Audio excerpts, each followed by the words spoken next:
حضرت فرماتے ہیں کہ آئینے کی خاصیت یہ ہے کہ اگر کسی شخص کے اندر کوئی عیب ہے کسی چہرے پر اس کے جسم پر تو آئینہ خود اسی کو بتائے گا کہ تیرے اندر یہ عیب ہے، وہ دوسروں کو بتاتا نہیں پھرے گا،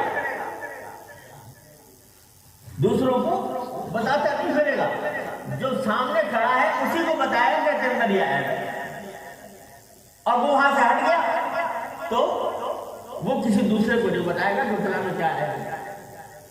تو حدیث میں رسول کریم صلی اللہ علیہ وسلم نے آئینے سے تشبیہ دے کر یہ فرما دیا کہ اگر کسی کے اندر کوئی عیب دیکھو تو اس عیب کو چپکے سے اسی کو بتا دو، محبت سے، شفقت سے، پیار سے، دوسروں کو بتاتے نہ پھرو، تم آئینے کی طرح ہو تو دوسروں کے لیے آئینہ بنائے۔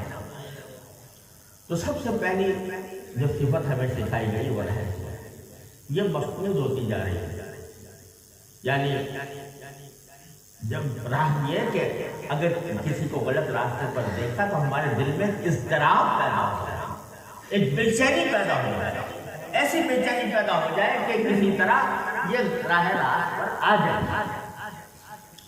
تو اللہ تعالیٰ ہمیں یہ عطا فرمائے اپنے رحمت سے۔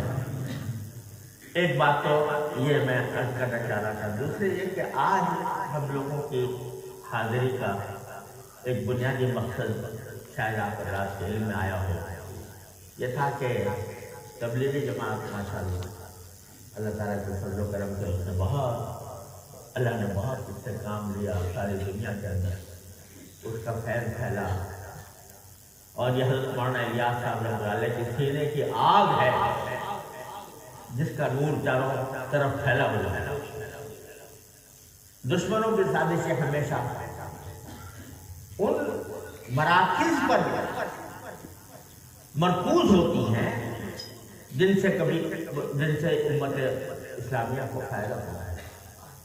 مدارس بھی نشانہ ہے مدتوں سے، اور اب یہ تبلیغی جماعت نشانہ بنی ہے، اور ان کی وجہ سے ایک اختلاف و انتشار کی اطلاع موجود ہے۔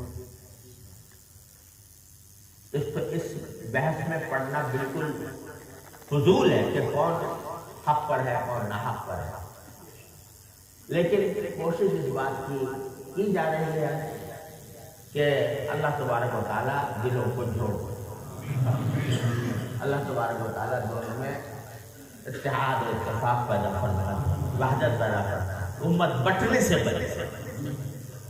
اسی وجہ سے آج ہم حضرت مولانا کے ساتھ رہنے گئے تھے، الحمدللہ اس کی بات ہوئی الحمدللہ، اور ابھی ہمارا آگے بھی ارادہ ہے۔ تو میں آپ حضرات سے درخواست کرتا ہوں کہ اس کے لیے دعا کریں۔ طالب علموں کی دعا ماننا فرما رہے تھے، الحمدللہ کہ عام طور سے رد نہیں ہوتے، تو آپ حضرات اس کے لیے دعا کریں۔ اور ساتھ ہی یہ بات میں عرض کرنا چاہتا ہوں کہ ہمارے طلباء کو یہ دو باتیں ہمیشہ اپنی آئندہ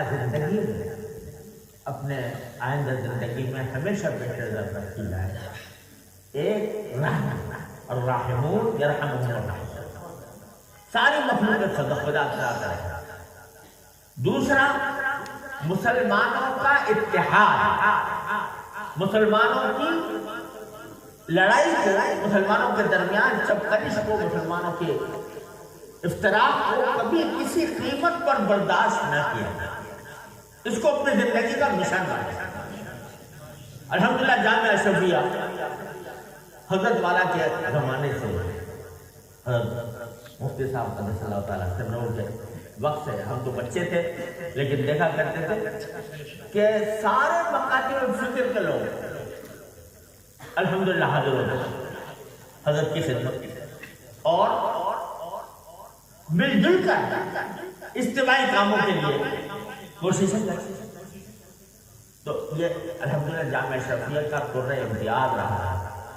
حضرت کے بعد میں مولانا محمود اللہ صاحب، مولانا عبدالرحمن صاحب، مولانا فضل صاحب، یہ سب حضرات ہمیشہ اس کوشش میں رہتے ہیں کہ امت میں تفریقہ.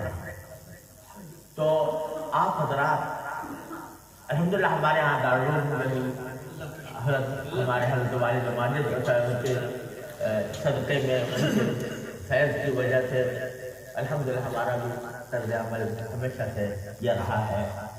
اور الحمدللہ اس معاملے میں ہم بالکل ہم نیاز نوالا ہم پیالہ ہیں.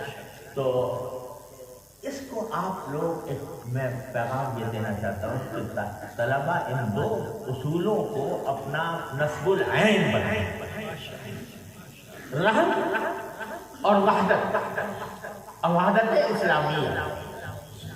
وحدت اسلامیہ آج مسلمانوں کے اوپر چاروں طرف سے یلغار ہے.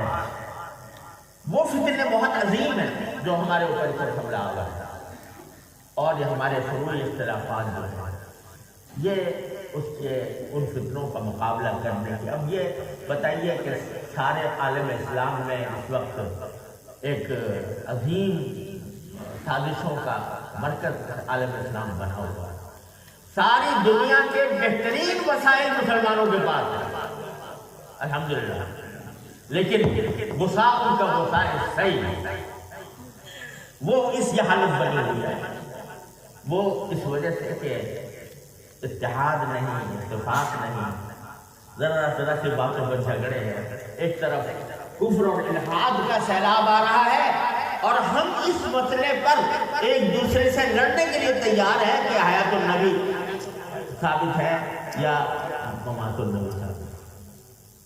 ہم سے بولتے سنتے ہیں یا نہیں اس مسئلوں پر الجھے ہوئے. تو مجھے بعض اوقات اللہ تعالیٰ محفوظ رکھے خیال آتا ہے جب فتنہ تاتار برپا ہوا تھا تو بغداد میں اسی قسم کے مسئلوں پر مناظرے ہو رہے تھے اور فتنہ تاتار آ گیا.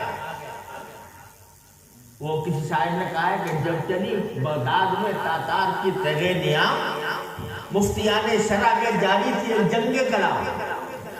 ایک کہتا تھا کہ کوا ثابت اور سالم حلال، دوسرا کہتا کہ کالی چوٹ سے تعظم حرام. اس زمانے کے مورخ نے جو دیکھا تو کہا مفتیانہ ملدہ کارے ملت بیضا تمام. تو اس صورت میں ہم بچھڑے ہوئے ہیں. تو اگر آپ ہماری امت کا مستقبل ہے، ہمارے طلبہ ہماری امت کا مستقبل ہے، انہیں کو آگے جا کر امت کا بول سنبھالنا. ان کے دلوں میں یہ دو نقطے اللہ تعالیٰ پیدا فرما دے. جیسے سرکار دو عالم صلی اللہ علیہ وسلم نے ہر چیز کو برداشت فرمایا لیکن امت کے تفریقے کو برداشت نہیں فرمایا. کعبے کی تعمیر ابراہیم علیہ السلام کے بنیادوں پر کتنا عظیم کام تھا، لیکن فرمایا کہ چھوڑتا ہوں، نہیں کریں، اس لیے کہ کہیں امت میں تفریقہ پیدا نہ ہو. تو آپ نے کسی قیمت پر تفریقہ برداشت نہیں کرنا. اختلاف کو اختلاف کی حد میں رکھنا. علمی اختلاف میں کوئی حرج نہیں ہے، وہ کوئی گناہ، کوئی غلط بات نہیں ہے. علمی طور پر تنقید کرنا، علمی طور پر اختلاف کرنا یہ شروع سے چلا آیا ہے، لیکن اس اختلاف کو افتراق کا ذریعہ بنانا یہ ہے جو امت کے لیے زہر ہے. آپ امت کا مستقبل ہیں اور یہ پیغام لے کر جائیں. جب آپ تعلیم سے فارغ ہوں اور عملی زندگی میں قدم رکھیں تو مخلوق خدا پر رحم اور امت مسلمہ کی وحدت کا پیغام لے کر جائیں اور اس کے لیے اپنی زندگیاں وقف کریں. اللہ تعالیٰ آپ کو مجھے اس چیز کی توفیق عطا فرمائے. آخر دعوانا الحمدللہ.